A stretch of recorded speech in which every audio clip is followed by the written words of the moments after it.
everybody hear me well? Yes. Awesome. I don't think I could have asked for a better video to kind of tee me up, me being a young guy. But anyways, my name is Mark Lightner, and I'm running for the Florida State House. And before I get into politics, I want to tell you a bit about myself, a bit about my background. Let's go a bit closer. So I was born and raised right here in Brevard County. And at the young age of 2 years old, my parents actually got a divorce. They split. And sadly, the statistic today is 1 out of every 2 marriages end in divorce.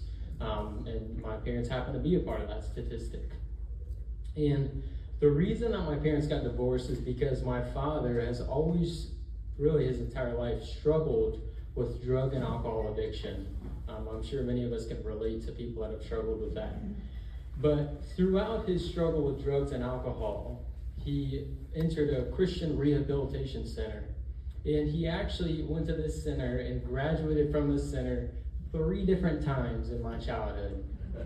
So the beauty about him going to this place was it allowed me to have a comparison. So my father, he would, when he went to this place, this Christian rehabilitation center, Christ was at the center of his life. And because Christ was at the center of his life, his priorities in life were in line. You know, he had Christ at the center, and his family was second to that. And I felt, as a kid, I felt loved by him, and I felt like he was a great father. However, when he left that place, he would slowly crash and burn into his addiction again. So what that allowed me to do at a young age is really compare my father in two different lights, essentially. I had my father on one end, where he had God at the center of his life, and he was a perfect father. He was a great dad. But I had my father over here, where God wasn't at the center of his life, and he wasn't a good father. And what that allowed me to do was realize how important God is in my life. And it really was a gift from God, because at a young age, I realized, I don't want to be like my father without God. I want to be like my father with God, and I want to be able to be eventually a good husband. I want to be a good father, and I want to be like this dad over here. So because of that, I chose God at a young age.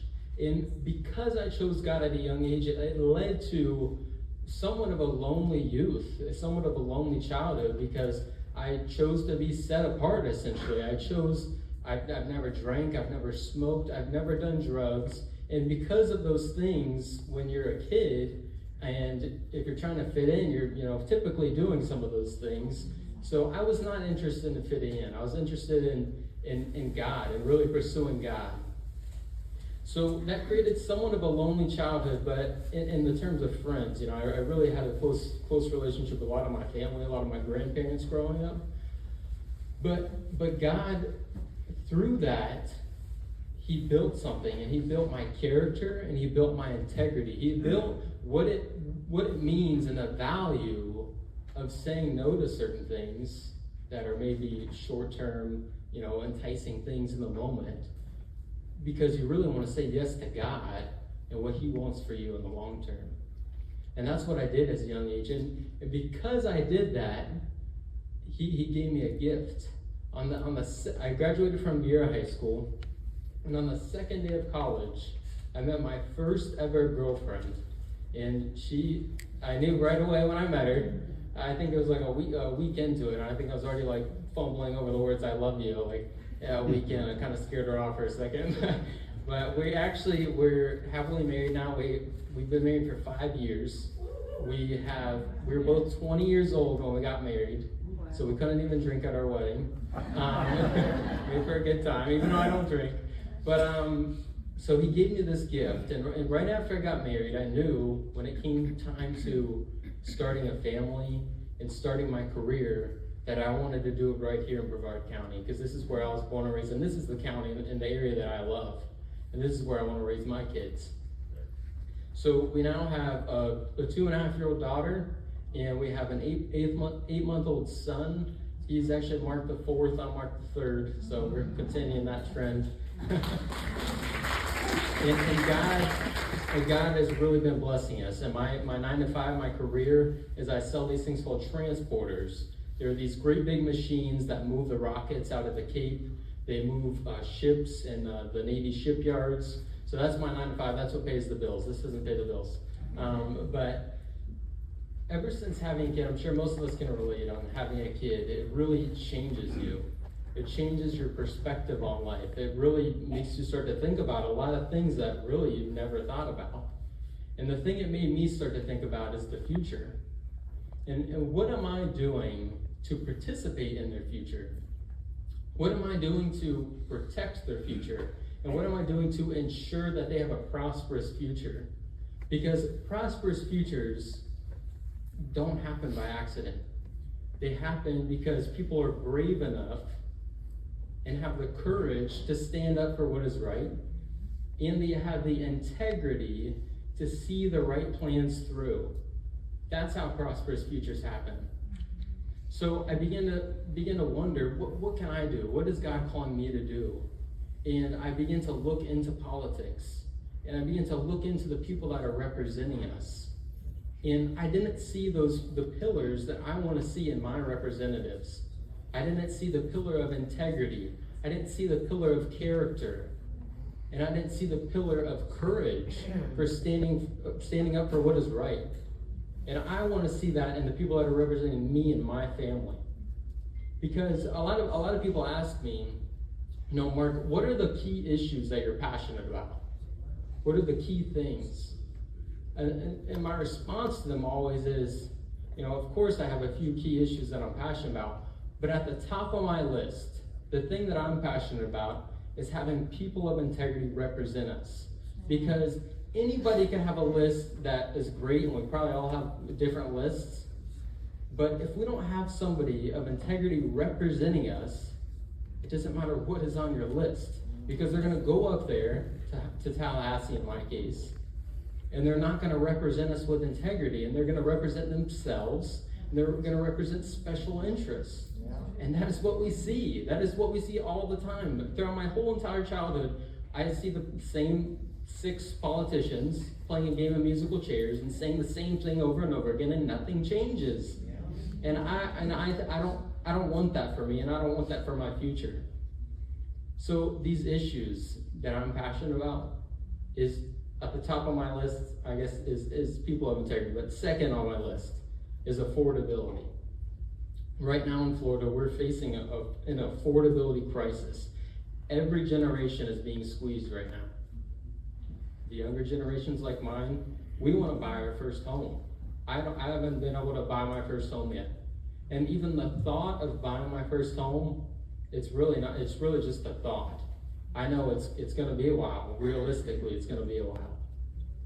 Because we're allowing one issue that I think that would help alleviate that is I, as a first-time home buyer, a lifelong Floridian, I should not be competing against private equity companies when I'm going to buy my first home. Right. That is ridiculous. That is not putting Floridians first. And that's what we all should be passionate about, is putting Floridians first. So if I went up to Tallahassee, I think we need to ban private equity companies from buying single-family homes.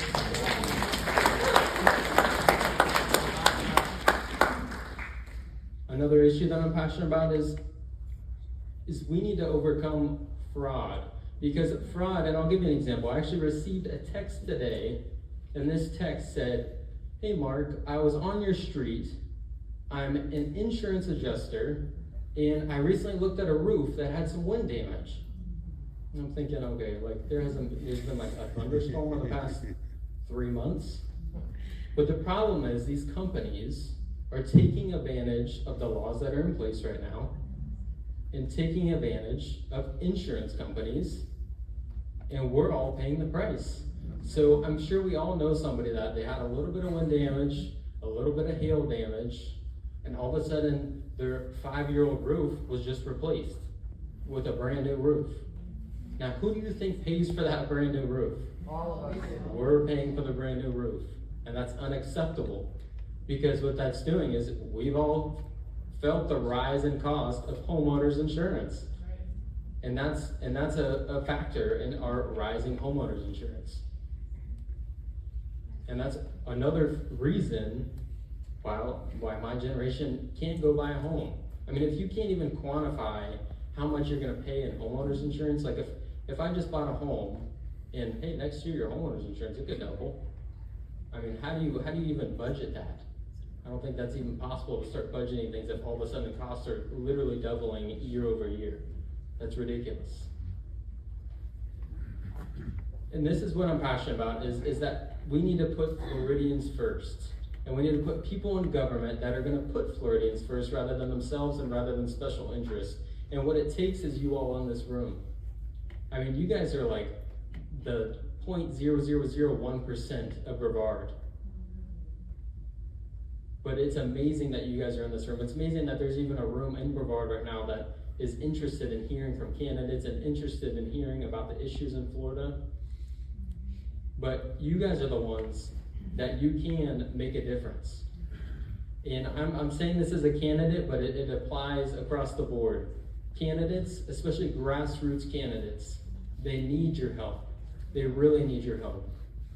I mean, me as a single income household with 2 kids, I mean, I'm using my weekday evenings after work to go and knock doors.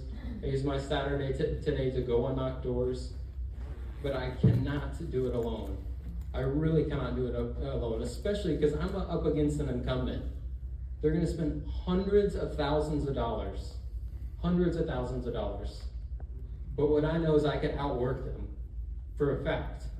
I can outwork them. They're not gonna go and knock on thousands of doors, guaranteed. But what they're gonna do is send thousands of mailers. That's what they're gonna do. But if you, as the 0.001%, are willing to help grassroots candidates have a chance, then they'll actually have a chance against people like that. But I need your help, and I want to thank Mrs. Young for actually inviting me here. She's been somebody she's been helping me. We had an event a week ago. She sponsored a table, and she said, hey, I could be, the sponsor of that table. And she invited me here today. Now, where would I be right now if I wasn't having help from people like Mrs. Young? And I need that from you guys. I really do. I need your help. And I am looking forward to the Q&A. We're going to have it with Miss Tammy. But thank you guys. I appreciate it. And my name is Mark Lightner, and I hope to have your support.